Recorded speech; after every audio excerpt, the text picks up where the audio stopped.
Epstein files అసలు America ఎందుకు తీసుకొచ్చింది? అమెరికా ఎందుకు ఈ రోజు ముందు పెట్టింది? ఎందుకు ఒక ట్రంప్ ఒక దేశ ప్రధాని తన వీడియోలతో ఈ రోజు లైంగిక ఆరోపణలు ఎదుర్కొంటున్నాడు? ఇప్పుడు వీళ్ళకి సంస్కృతి సాంప్రదాయం భారతదేశం ఇప్పుడు ఎందుకు గుర్తొచ్చినాయి?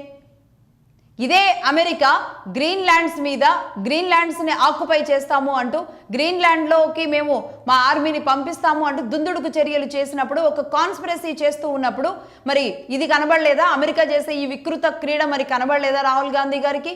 వెనిజులా ప్రెసిడెంట్ మదురోని ఓపెన్గా ఒక సార్వభౌమ దేశానికి సంబంధించిన ఒక ప్రధానిని ఒక జేబు దొంగలు ఎత్తుకుపోయినట్టుగా ఎత్తుకుపోతే మరి రాహుల్ గాంధీ గారికి కనబడలేదా? ఇది ఆయనకి పెద్ద విషయం కాదా? దీని గురించి మాట్లాడరా? అలాగే రష్యన్ ఆయిల్ వెజల్స్ని సీజ్ చేసేశారు. నిలువున అమెరికా సీజ్ చేసేసి రష్యన్ని ఎన్ని ఇబ్బందులు పెట్టింది, ఇది కనబడదా? నేను ఇంతకు ముందు చెప్పినట్లుగా యూరోపియన్ యూనియన్ స్వయంగా ఇక్కడికి వచ్చి మదర్ ఆఫ్ ఆల్ డీల్స్ అని వచ్చి మాట్లాడిన రోజు అది గ్రేట్గా రాహుల్ గాంధీ గారికి కనబడలేదా?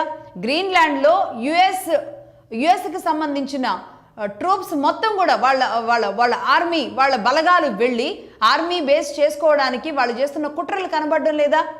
ఎప్స్టీన్ ఫైల్స్ అనేవాడు మరి 10 ఏళ్ల పాటు జైలుకి వెళ్ళొచ్చిన వాడి ఫైల్స్ అంత బాగా 3 లక్షల పేజీలు మరి రాహుల్ గాంధీ గారు చదివారా? చదువుంటే గనక అన్ని విషయాలు కూడా చెప్పాలి. ఎప్స్టీన్ ఫైల్స్ ఇంకెవరెవరి గురించి చెప్పాలి. నిజంగా మోడీ గారి పేరు అందులో ఉంది అంటే గనక దాని ఆధారాలతో సహా ఆ పేపర్ని చూయించాలి. ఇలా ఒక దేశ ప్రధాని మీద దుమ్మెత్తి పోసేలాంటి చర్యలు స్వయంగా రాహుల్ గాంధీ గారి మీద ఇప్పటి వరకు ఉన్న గౌరవాన్ని కూడా తనకు తానే తగ్గించుకున్నట్టుగా అయిపోయింది. ఈ ఎప్స్టీన్ అనే వ్యక్తి ఎవరెవరికి ఆడపిల్లల్ని, ఇంకా చెప్పాలంటే చిన్న పిల్లల్ని సప్లై చేస్తూ వచ్చాడు. వారికి సంబంధించిన వీడియోలు ఇతని దగ్గర ఎలా ఉన్నాయి, ఇతను అసలు ఎలా బిలియనీర్ అయ్యాడు, ఇలాంటివన్నింటినీ కూడా మాట్లాడాలి రాహుల్ గాంధీ గారు. ఇదే రాహుల్ గాంధీ గారు దీనిని మన దేశానికి ఆ ఎప్స్టీన్ దరిద్రాన్ని, ఎప్స్టీన్కి సంబంధించిన ఆ బాగోతాలన్నింటినీ కూడా భారతదేశం మీద రుద్దుతూ భారత ప్రధానికి చూడుతూ మాట్లాడుతున్న రాహుల్ గాంధీ గారి వ్యాఖ్యలు మాత్రం నిజంగా మరొక సిగ్గుచేటు. ప్రపంచంలో జరిగే అన్ని ఇష్యూల్ని కూడా పక్కన పెట్టడానికి తీసుకొచ్చిన ఎప్స్టీన్స్ చుట్టూ కూడా రాహుల్ గాంధీ గారు తిరుగుతాను అంటే గనక దాన్ని ఎవరు ఏం చేయలేరు.